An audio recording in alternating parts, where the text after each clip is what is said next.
సమయంలో దేవుని యొక్క పరిశుద్ధ గ్రంథంలోని కింద బైబిల్ ఉన్న ప్రతి ఒక్కరు కూడా ఇర్మియా గ్రంథం 34వ అధ్యాయం 16వ వచనం. ఇర్మియా గ్రంథం 34వ అధ్యాయం 16వ వచనం. పిమ్మట మీరు మనస్సు మార్చుకొని నా నామం అపవిత్రపరిచింది, వారి ఇష్టానుసారంగా తిరిగినట్లు వారిని స్వతంత్రులుగా పోనిచ్చిన తర్వాత అందరూ తమ దాసులను మరలా పట్టుకొని తమకు దాసులుగాను ఉండుటకే వారిని లోపరుచుకుంటుంది.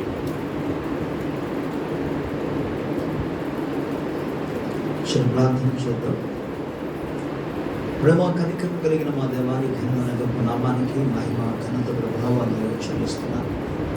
నీ నామము పరిశుద్ధపరచబడును గాక, నీ రాజ్యము వచ్చును గాక, నీ చిత్తము పరలోకముందు నెరవేరునట్లు భూయందు ప్రతి ఒక్కరి జీవితములలో నెరవేర్చబడును గాక. ఉదయకర సమయంలో నాయన అల్పుడము, నీ పాదధులని, అయోగ్యుడము, అపాత్రుడము నాయన నీ శిలువ చెంత మరుగుపరిచి నీ ఆత్మాభిషేకముతో నింపి నాయన నీ ప్రజలతో మాట్లాడమని ప్రార్థిస్తున్నాను. నీ ప్రజలైన మాకందరికీ విన చెవులు గ్రహించగలిగిన హృదయాలు అనుగ్రహించున్నాయన. నీ కృప మీద ఆధారపడుచున్నాను తండ్రి. పిలిచిన దేవుడవు, నమ్మదగిన వాడవు కనుకానికి స్తుతులు చెల్లించు. యేసు ప్రభు నామములో అడిగి పొందుచున్నాము తండ్రి. ఆమేన్. దేవుని స్తోత్రం. హల్లెలూయా. పిల్లల మరోసారి ఈ ఉదయకాల సమయంలో దేవాది దేవునికి నేను కృతజ్ఞతాస్తుతులు చెల్లిస్తూ ఆయన నామమునకే మహిమ ఘనత ప్రభావము కలుగునుగాక. త్రియక దేవుని యొక్క కృప, ప్రేమ, సమాధానం అందరికీ తోడై ఉండునుగాక. ఈరోజు ఏర్పాటు చేయబడిన దేవుని యొక్క లేఖన భాగంలో ఇర్మియా గ్రంథం 34వ అధ్యాయంలో నుండి 16వ వచనాన్ని మనం ధ్యానించబోతున్నాం. మనం ధ్యానించబోతున్న అంశ భాగం ఏంటంటే దేవుని యొక్క నామములో, యెహోవా పరిశుద్ధమైన నామములో అపవిత్రపరచకూడదు అనే అంశం. 16వ వచనంలో ఏమన్నంటే, పిమ్మట మీరు మనస్సు మార్చుకొని నా నామమును అపవిత్రపరిచి. దేవుడు, దేవుని నామము, దేవునిని అవమానపరచుట లేక దేవుని నామమును అపవిత్రపరచుట. దేవుని నామమును అపవిత్రపరచుట అనగా ఏంటి? What is meant by profane the name of God or unclean the name of God? దేవుని యొక్క నామమును అపవిత్రపరచుట అనగేంటి? అసలు మన జీవితంలో ఆ విధంగా లేకపోతే నేటి సంఘాలలో ప్రభు నామమును అపవిత్రపరుస్తున్నారా? దానిని పర్యాయపదాలు అనేక విషయాలు ఉన్నా, కొన్ని మాటలు చెప్పవచ్చు. అవమానపరచుచున్నారా? నిందింప చేస్తున్నారా? ప్రభు నామాన్ని గురించి స్పష్టంగా రాయబడింది. ఆ యొక్క నిర్గమకాండంలోని 20వ అధ్యాయంలో ప్రభు మాట్లాడంటే 4వ ఆజ్ఞాది, నీ దేవుడని యెహోవా నామమును నీవు 3వ ఆజ్ఞాది వ్యర్థముగా ఉచ్చరింపకూడదు అని. ఆయన నామం పలికినప్పుడు కూడా చాలా జాగ్రత్తగా మనం పలకాలి అని. దానిని ఎక్కడ పడితే అక్కడ ఇష్టం వచ్చినట్లుగా పలకడానికి వీల్లేదు అన్నాడు.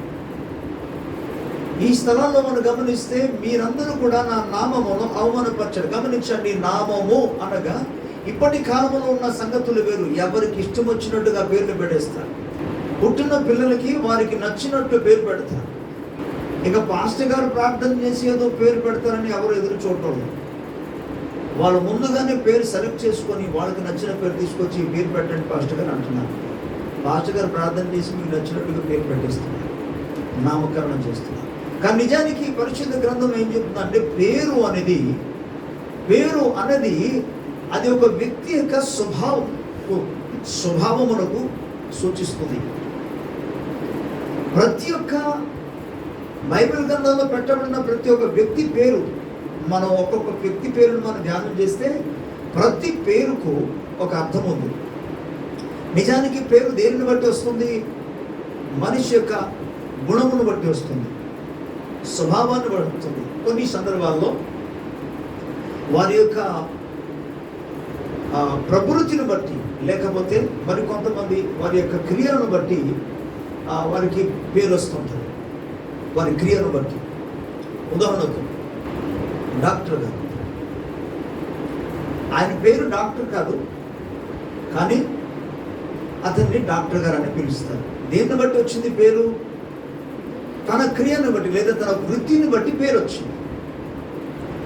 వృత్తిని బట్టి వచ్చిన పేరు సంగతి పక్కన పెడదాం, కానీ అసలైన పేరు ఏంటంటే ఒక వ్యక్తి యొక్క స్వభావమును బట్టి వచ్చిన పేరే అసలైనది. అందుకు దేవుని నామమును అవమానపరచుట అనగా దేవుని స్వభావమును అవమానపరచుట, దేవుని యొక్క గుణములను అవమానపరచుట, దేవుని గుణమును అపవిత్రపరచుట. దేవుడు ఏమన్నాడు? ఆయన గురించి అనేక విషయాలు, అనేక లేఖనాలు ఉన్న వాటిలో ఒకటి, దేవుడు పరిశుద్ధుడు. పరిశుద్ధమైన దేవుని నామమును అవమానపరచకూడదు లేదా అపవిత్రపరచకూడదు. బట్ ఇశ్రాయేలు ప్రజలు ఏ విధంగా దేవుని నామమును అపవిత్రపరిచారు అంటే, ఇందులో వాక్య భాగాన్ని ఒకసారి మనం 8వ వచనం నుండి చదువుకుందాం. ఇర్మియా గ్రంథంలోనే మనం చదువుకున్న 34వ అధ్యాయంలో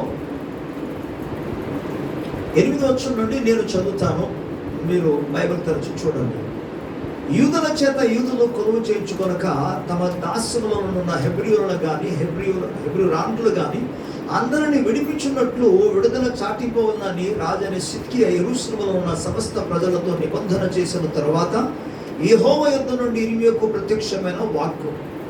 గమనించండి, పై భాగంలో మనకు 2 రకాలుగా తెగ కనబడుతున్నారు. యూదుల చేత యూదులను, హెబ్రీయుల చేత హెబ్రీయులను ఏం చేయకూడదు? దాసత్వము చేయకూడదు, వారిని పనివారిగా ఉంచకూడదు, వారి చేత పనులు చేయించకూడదు. సిద్కియా రాజు కాలంలో ఇది మన పాత నిబంధన గ్రంథంలో నిర్గమకాండం నుండి లేవియ కాండము, అలాగే సంఖ్యాకాండము, అదేవిధంగా చివరికి దైవ సేవకుడైన మోషే మాట్లాడిన ద్వితీయోపదేశ కాండంలో వీటిని గురించి మనకు కనబడుతుంది. హెబ్రీయులను దాసులుగా ఉంచకూడదు, పనులు చేయించకూడదు. ఇంకేమన్నాడు? యూదుల చేత పనులు చేయించుకోకూడదు, అంటే దాసులుగా ఉంచకూడదు. యూదుల చేత అనే మాటకు మరో అర్థం ఏంటి? సహోదరులు అని అర్థం, అన్నదమ్ములని అర్థం, అక్క చెల్లెలని అర్థం. అన్నదమ్ముల చేత యూదుల చేత అంటే ఎవరు? యూదులందరూ కూడా ఒక గోత్రానికి సంబంధించిన కనుక యూదుల చేత వారి అమాతను కూడా వెట్టి పనులు చేయించకూడదు, వారిని దాసులుగా ఉంచకూడదు. ఇక మనం నిర్గమకాండం 1వ అధ్యాయంలోనికి వెళ్ళిపోతే హెబ్రీయులు అనే పదాన్ని వాడారు. హెబ్రీయులను దాసదాసులనులుగా ఉంచకూడదు. ఇది పరిశుద్ధ దేవుని గ్రంథంలో ఉన్న దేవుని యొక్క సంకల్పం, దేవుని యొక్క నియమం. అయితే అనేక కాలం నుండి సొంత సహోదరులని అనగా యూదులకు హెబ్రీయులను దాసులను గురించి వారి చేత పనులు చేయించడం మూలంగా ఒక దినం వచ్చింది, దేవుడు వారిని అసలు ఆ విధంగా చేయకూడదు. ఇతరులను ఆ విధంగా మీరు దాసులుగా ఉంచవచ్చు, కానీ సొంత సహోదరులు మాత్రం ఆ విధంగా చేయకూడదు అనే మాట ఇశ్రాయేలు ప్రజలకు తెలిసినప్పటికీ కూడా ఇశ్రాయేలులో అనేక మందిని తమకు దాసులుగా వారందరూ వాళ్ళే ఉంచి వారి చేత పనులు చేయించడం మొదలుపెట్టారు. అనేక కాలం గతించిన తర్వాత రాజైన సిద్కియా కాలంలో ఇశ్రాయేలు ప్రజలందరూ కూడా ఆ దినంలో ఉన్న రాజుగారి ద్వారా ఒక నిర్ణయం తీసుకున్నారు. ఏంటంటే, ఇక నుండి మనం యూదుల చేత దాసులు బానిసత్వం చేసుకోకుండా, అలాగే ఈ యొక్క హెబ్రీయులను దాసులుగా ఉంచకుండా ఇతర గోత్రస్తులను లేకపోతే అన్యజనులను తీసుకొచ్చి వారిని మనం దాసులుగా ఉంచుతాము, కానీ మన సొంత సహోదరులను, మన వంశానికి చెందిన వారిని మనము వారిని దాసులుగా ఉంచడం సరైనది కాదు అని వారు నిర్ణయం తీసుకున్నాడు. ఈ నిర్ణయం తీసుకున్న వెంటనే దేవుడు వాటిని ప్రతిస్పందించి ఆనందించి మీరు చాలా మంచి పని చేశారని దేవుడు ఒక విధంగా ఇష్టపడ్డాడు. అందుకే ఈ నిబంధన చేసుకున్న తర్వాత మనం 12వ వచనంలో 10వ వచనం చూసుకుంటే, ఆ నిబంధనను బట్టి అందరూ తమకు దాసదాసులుగా ఉన్న వారిని విడిపించుచు మరియు ఇక మీదన ఎవరునూ వారి చేత కొలువు చేయించుకొనమనియు ఒప్పుకొని ఆ నిబంధనలో చేరిన ప్రధానులందరూ ప్రజలందరూ విధేయులై వారిని విడిపించిరి. నిబంధన చేశారు, ఇక నుండి వాళ్ళ చేత మన పని చేయించుకోండి. ఎవరి చేత? యూదుల చేత. యూదుడు మరొక యూదుడు అంటే సహోదరులని అర్థం, అన్నదమ్మని అర్థం. తమ్ముడు చేత లేకపోతే అన్నయ్య చేత, స్వజనుల చేత మనం ఏమాత్రం కూడా పనులు చేయించకూడదు, వారిని కష్టపెట్టకూడదు అని అర్థం. మెయిన్ థింగ్ ఏంటంటే వారిని కష్టపెట్టకూడదు. కానీ వారు అదే పని చేస్తూ వచ్చారు. కానీ ఈ సిద్కియా రాజు కాలంలో నిర్ణయం మంచిగా తీసుకున్నారు, వారందరినీ కూడా విడిచిపెడతామన్నారు. అది విధంగా విడిచిపెట్టారు. మరికొంత కాలమైన తర్వాత ఏం జరిగింది? ఇప్పుడు మనం వెళదాం 11వ వచనం.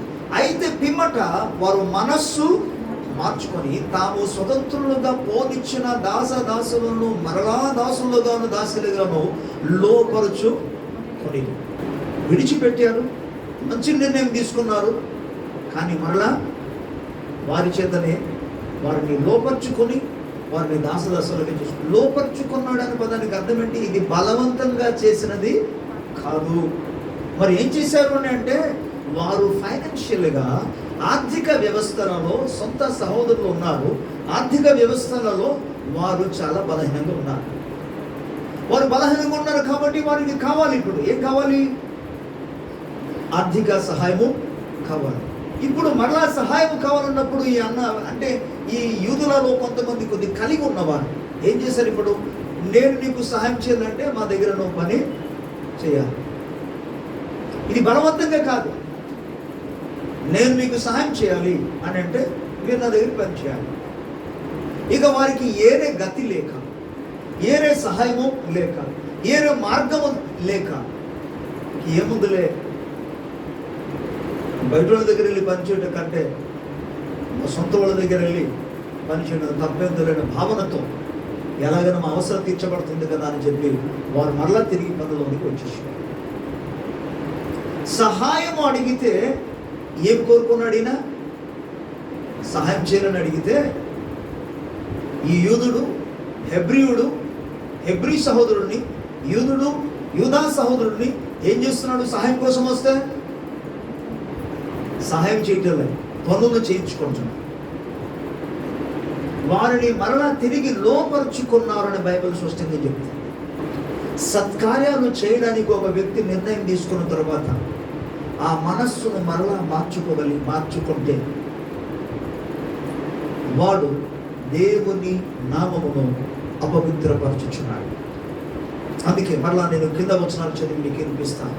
12వ వచనంలో, కావున యెహోవా యొద్ద నుండి వాక్కు ఇర్మీయాకు ప్రత్యక్షమై ఇలాగ సెలవిచ్చెను, ఇశ్రాయేలు దేవుడకు యెహోవా ఆజ్ఞించినదేమనగా, దాసుల గృహమైన ఐగుప్తు దేశంలో నుండి నేను మీ పితరులను రప్పించిన దినమున వారితో ఈ నిబంధన చేసి తిని. ఎప్పుడు ఇది నిబంధన చేశాడు దేవుడు? దాసుల గృహమైన ఐగుప్తు దేశం నుండి ఇశ్రాయేలు ప్రజలను బానిసత్వం నుండి విడిపించిన ఆ దినమున దేవుడు నిబంధన చేయించాడు.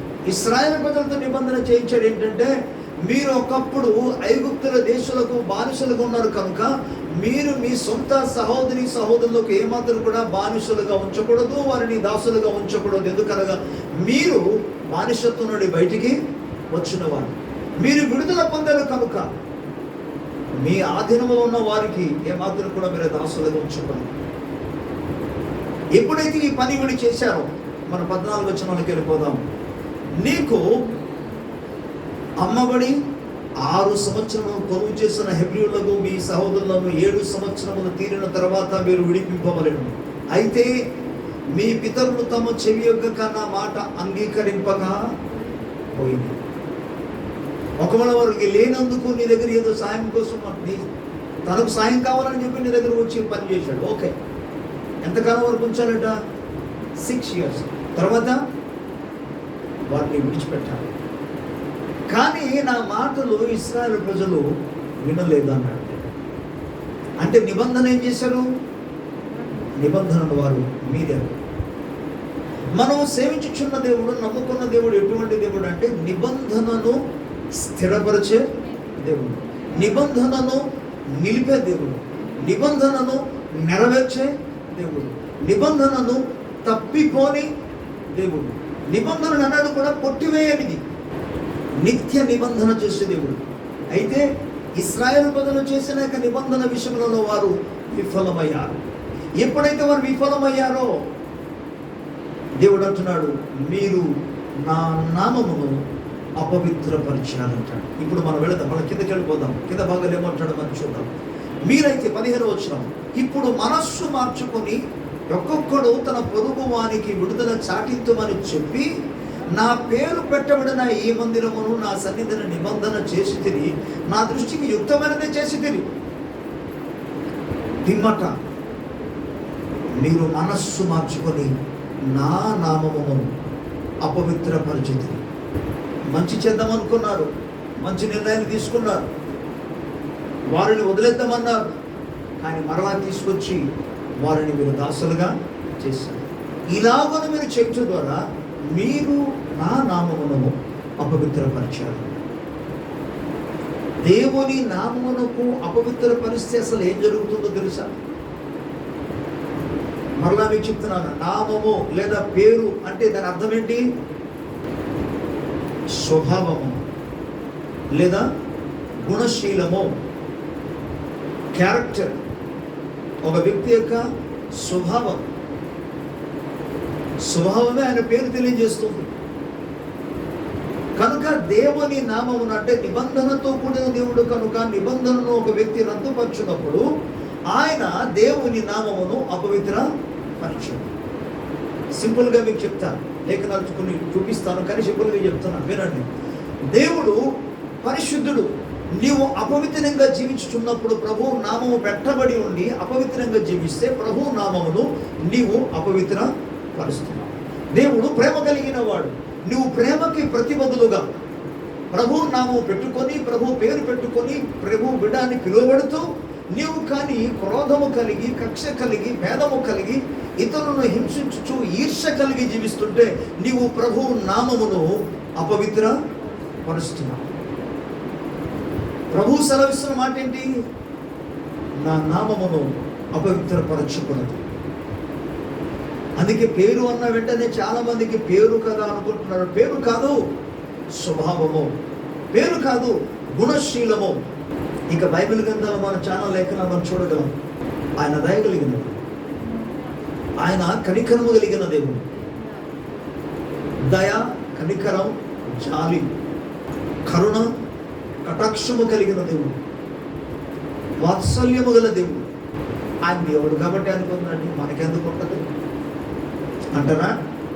ఆయన పేరు పెట్టబడిన ప్రతి ఒక్కరు కూడా ఆయన పేరుకు తగినట్లుగా, లేకపోతే మరో విధంగా చెప్పాలంటే పిలుపుకు తగినట్లుగా ప్రవర్తించేవాడమే ఉన్నాడు.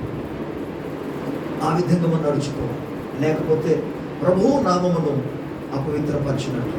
చూడండి 17 వచనానికి వెళ్ళిపోదాం. అలా జరిగినందుకు ఏం జరుగుతుందో మనం చూద్దాం. కాబట్టి యెహోవా ఇలాగూ సెలవిచ్చుచున్నాడు, ఒక్కొక్కడు తన సహోదరులకు తన పొరుగువానికి విడుదల ప్రకటింపవలనని నేను చెప్పిన మాట మీరు వినకపోతే ఆలోచించండి. విడుదల కావాలని నేను చాటించుచున్నాను. అది ఖడ్గ క్షేమ సంకటముల పాలగుండగా విడుదలయ్యే భూరాజ్యములన్నిటిలోనూ ఇటువంటి చెదరగొట్టుటకు మిమ్మల్ని అప్పగించుచున్నాను. ప్రభు యొక్క నామమును అపవిత్రపరిచినందుకు దేవుడు ఏమంటాడంటే, అనగా ఆయన స్వభావమును అపవిత్రపరిచినందుకు, ఆయన యొక్క గుణశీలమును నిరాకరించినందుకు, ఆయన పేరు పెట్టబడి ఉండి కూడా అలాగే చేసినందుకు దేవుడు ఏమన్నాడు తెలుసా? నేను కూడా మిమ్మల్ని అప్పగిస్తాను. ఎవరికి అప్పగిస్తాను? శత్రుడి చేతికి అప్పగిస్తాను, ఖడ్గమునకు అప్పగిస్తాను. ప్రభు నామాన్ని అవమానపరిస్తే, ప్రభు నామమును అపవిత్రపరిస్తే వచ్చే పర్యవసనం ఏంటో లేఖనాల ద్వారా ఇరిమియా ప్రవక్త ద్వారా ప్రభు మనకు తెలియజేస్తుంది. ఓకే, మనం ముందుకు వెళ్ళిపోదాం. ఒకసారి యెహెజ్కేలు గ్రంథం 36:20 రైట్. వారు తాము వెళ్ళిన స్థలములలోని జనుల యొద్ద చేరగా ఆ జనులు వీరు యెహోవా జనులే కదా, ఆయన దేశం నుండి వచ్చిన వారి కదా అని చెప్పుట వలన నా పరిశుద్ధ నామమునకు దూషణ కలుగుటకు ఇశ్రాయేలీయులు కారణమైంది. ఈ వచనాన్ని మనం గమనిస్తే ఇశ్రాయేలు ప్రజలు దేవునికి తిరుగుబాటు చేయటం మూలముగా, దేవునికి విరోధమైన రీతిలో వారు బ్రతకడం మూలముగా, దేవుని వాక్యమునకు వ్యతిరేకముగా జీవించిన విధానాన్ని బట్టి దేవుడు వారిని విడిచిపెట్టేశాడు. వారిని విడిచిపెట్టిన తర్వాత వారి శత్రువుల చేతిలో అప్పగించబడ్డారు. శత్రువుల చేత వారు శ్రమను అనుభవిస్తున్నారు. ఈ టైంలో 20వ వచనంలో ఒక మాట అప్పుడు చూస్తున్నాం. ఇటువంటి సందర్భాలు ఏం జరిగింది? తాము వెళ్ళిన స్థలములోని జనుల యొద్ద చేరగా ఆ జనులందరూ ఏమంటారంటే, వీరు యెహోవా జనులు కదా వాళ్ళు అంటున్నారు. అంటే అక్కడ ఎవరి పేరు వచ్చింది? ఇప్పుడు దేవుని పేరు వచ్చింది. మరి ఇది ఏంటంటే, వీళ్ళు యెహోవా జనులు అయితే మరి వీళ్ళు ఇక్కడ ఉన్నారేంటి? యెహోవా జనులు అయితే ఇక్కడ ఉన్నారేంటి? అన్య జనులు ఇలాగూ పలుకున్నప్పుడు దేవుని యొక్క నామం అక్కడ అవమానపరచబడింది. వారు దేవుని నామమును అపవిత్రపరచినందుకు వారు శ్రమల పాలయ్యారు. వారు శ్రమల పాలైనందుకు అన్య జనులలో దేవుని నామము నిందపాలయ్యారు. వాళ్ళు చేసిన తప్పిదాలేంటి? చూడండి, పై భాగాలు మనం చదువుకుందాం. 36వ అధ్యాయంలోనే 16 వచనం నుండి నేను చదువుతున్నాను. మరియు యెహోవా వాక్కు నాకు ప్రత్యక్షమయ్యేలాగా సెలవిచ్చాను. నరపుత్రుడా, ఇశ్రాయేలు తమ దేశంలో నివసించి దుష్ప్రవర్తన చేతను దుష్క్రియల చేతను దానిని అపవిత్రత పరిచింది. దుష్ప్రవర్తన దుష్క్రియల చేత వారు దేశాన్ని అపవిత్రపరిచారు. వారి ప్రవర్తన బహిష్టమైన, అది చదవడానికి అది భయంకర స్త్రీ యొక్క అపవిత్రత వలె నా దృష్టికి కనబడుతుంది. అట్టి రీతిలో వారు జీవించారు. కాబట్టి దేశంలో వారు చేసిన నరహత్య, దేవుడు హంతకుడా? దేవుడు చంపేవాడా లేకపోతే మనిషిని బ్రతికించేవాడా? దేవుని పేరు పెట్టుకున్న ప్రతి ఒక్క జనాంగం బ్రతికించేటట్టుగా ఉండాలి. బ్రతికించాలి, బ్రతకాలి, అంతేకాని చంపేటట్లు ఉండకూడదు. కానీ ఇక్కడ జరిగిన సంఘటన ఏంటంటే హంతకులుగా మారిపోయారు. ఈ మధ్య వార్తలు, మన దేశంలో జరుగుతున్న వార్తలు ఏంటంటే చాలా బాధ అనిపిస్తుంది. ఎక్కడ చూసినా అన్యాయం, ఎక్కడ చూసినా అత్యాచారాలు పెరిగిపోయింది. అసలు మన ఏపీలో కూడా ఎవ్రీ వీక్ ఏదో ఒక న్యూస్ వస్తుంది. హత్యలు జరుగుతున్నాయి, ఈజీగా చంపేస్తున్నారు అంతే. ఎక్కువ యూపీలోను, అలాగే మహారాష్ట్ర, ఎంపీ అంటే మధ్యప్రదేశ్, కొన్ని ఏరియాలు ఎక్కువ. ఏపీలో కూడా జరుగుతుంది, ఆంధ్ర తెలంగాణలో కూడా. మరి రెండు సైడ్ మనం చూస్తే ఒక పాప వాళ్ళ నాన్నగారిని చంపేసింది. 16 సంవత్సరాల వయసు. ఎందుకు చంపేసింది తెలుసా? వాళ్ళ నాన్నగారి విషయంలో పాప విసిగిపోయింది. పనిపాటు లేకుండా, కుటుంబ బాధ్యత లేకుండా, ఒకవైపును చూస్తే ఆమె న్యాయానుసరంగా వెళ్ళినట్టు కనబడుతుంది. విసిగిస్తూ తాగుతూ వచ్చి రోజు తన భార్యను తిట్టడం, కొట్టడం. ఇది ఆ పాప డైలీ చూసి చూసి చూసి చివరికి ఇసుకు వచ్చేసి రాడ్ తీసుకొచ్చి ఆయన్ని చంపేసింది. చంపడం మాత్రం కాకుండా ఫోన్ చేసి పోలీస్ స్టేషన్కి ఫోన్ చేసి నేనే మా నాన్నగారిని చంపానని ఒప్పుకుంది. ఆవిడ ఫోన్ చేసి, ఎందుకు అలా చేసావు, మరి నువ్వే ఫోన్ చేస్తావు ఏంటి చంపానని? ఎవరైనా తప్పించుకోవడానికి ప్రయత్నం చేస్తారు కదా, ఎందుకు అలా చేసామంటే పరిస్థితి అంత చెప్పి దేశ పరిస్థితి ఎంత భయంకరంగా మారిపోతుంది. ఎవడో ఒక శత్రువు వచ్చి చంపాడు అని అంటే దానికి ఒక చిన్న అర్థమైనా ఉంది. కానీ ఇక్కడ శత్రువు కాదు. ఎవరెవరిని చంపారు? అమ్మను డైలీ ప్రతిదినము ఆయన ఇబ్బంది పెడుతున్నాడని, కొడుతున్నాడని, తిడుతున్నాడని ఆమె తట్టుకోలేక, న్యూస్లో మనం చూస్తే ఎక్కడ చూసినా మైనర్ తీరని పిల్లల్ని కూడా అత్యాచారాలు చేయడం అనేది మన దేశంలో జరుగుతుంది, విదేశాల్లో కాదు. ఎవరి జీవితంలో ఇలా జరిగినా, ఈ విధంగా జరిగినప్పుడు దేశము అపవిత్రపరచబడుతుంది. ఇలాగూ దేశాలు అపవిత్రపరచబడినప్పుడు, నరహత్యతో నింపబడుతున్నప్పుడు, దుష్కార్యములతో నింపబడినప్పుడు, దుష్ప్రవర్తనతో నింపబడినప్పుడు దేవుని యొక్క కోపము అటువంటి దేశం మీదకి రగులు కొట్టదు. దేవుడు మౌనంగా ఉండలేదు. దేవుడు ప్రేమ కలిగిన వాడు, కానీ దేవుడు న్యాయవంతుడు. న్యాయానుసరంగా మాట్లాడాలి, న్యాయానుసరంగా ప్రవర్తించాలి. న్యాయానుసరంగానే తీర్పు తీర్చాలి. అందుకని లేఖన భాగం మనకి ఏం చెప్తుందంటే, ఇది మాత్రం కాకుండా ఇంకా కింద మరి కొన్ని వచనాలు మనకి కనబడుతుంది ఏంటంటే, కాబట్టి 18వ వచనంలో దేశంలో వారు చేసిన నరహత్య విషయమైనను విగ్రహములను పెట్టుకొని వారు దేశమును అపవిత్ర పరిచయం. ఇప్పటి వరకు కూడా ఇశ్రాయేలు దేశానికి ఒక పేరు ఉంది. ఇశ్రాయేలు దేశం మాత్రం కాదు, దాన్ని ఇంగ్లీష్లో ఏమంటాడంటే హోలీ ల్యాండ్ అని పేరు. అంటే పరిశుద్ధమైన దేశము లేదా స్థలం, హోలీ ల్యాండ్. కానీ అక్కడ ఏం జరిగింది? నరహత్యలు జరిగింది. అక్కడ ఏం జరిగింది? అపవిత్రమైన కార్యం జరిగింది, అన్యాయంలో జరిగాయి, అక్కడ విగ్రహారాధన జరిగాయి. దేవుడు అంటాడు, విగ్రహారాధన చేత దేశాన్ని అపవిత్రపరచు. ఇంకా కొంతమందిని చూస్తుంటే చాలా బాధ అనిపిస్తుంది. ఇంకను ప్రభు నామమును కలిగి ఉండి ఎరిగుండి కూడా అన్యుల ఆచారాలలోనే అనేక మంది నడుస్తున్నారు. వారి ప్రవర్తన చూచినప్పుడు హృదయంలో బాధ కలుగుతుంది, వేదన కలుగుతుంది, కోపము కలుగుతుంది. మరోవైపున శత్రువు వారిని మోసగించాడే అని మరో వారి మీద కనికరపడదు. ప్రభు పేరు పెట్టబడిన తరువాత బైబిల్ పట్టుకుంటేనే క్రైస్తవుడు కాదు. నువ్వు బైబిల్ పట్టుకోకపోయినా నీ ప్రవర్తనను బట్టి నువ్వు క్రైస్తవుడు.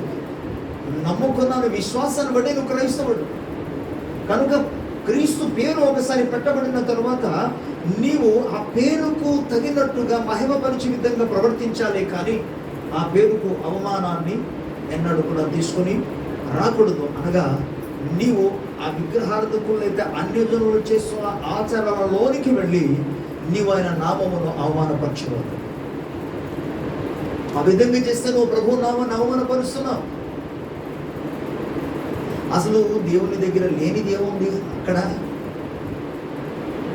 అన్యుల ఆచరణలో పరిశుద్ధ గ్రంథంలో లేనిది ఏముంది? అసలు ఇక్కడ రాని ఆశీర్వాదం అక్కడ ఏముంది? ఏమనుందా? ఏమి లేదా? మరి ఎందుకు జనులు అసలు తావిగలని ఎందుకు? అసలు ఈ ఇల్లు కట్టుకున్నప్పుడు, ఇల్లు ప్రతిష్ఠ చేసినప్పుడు, పెళ్లి చేసినప్పుడు ముహూర్తాలు చూడటం ఏంటి?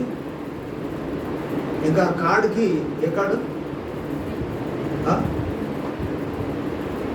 పెళ్ళి కార్డు చేస్తారు కదా, పెళ్లి పత్రిక అంటారు కదా.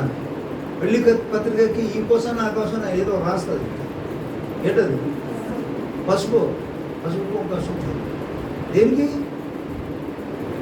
దేనికి?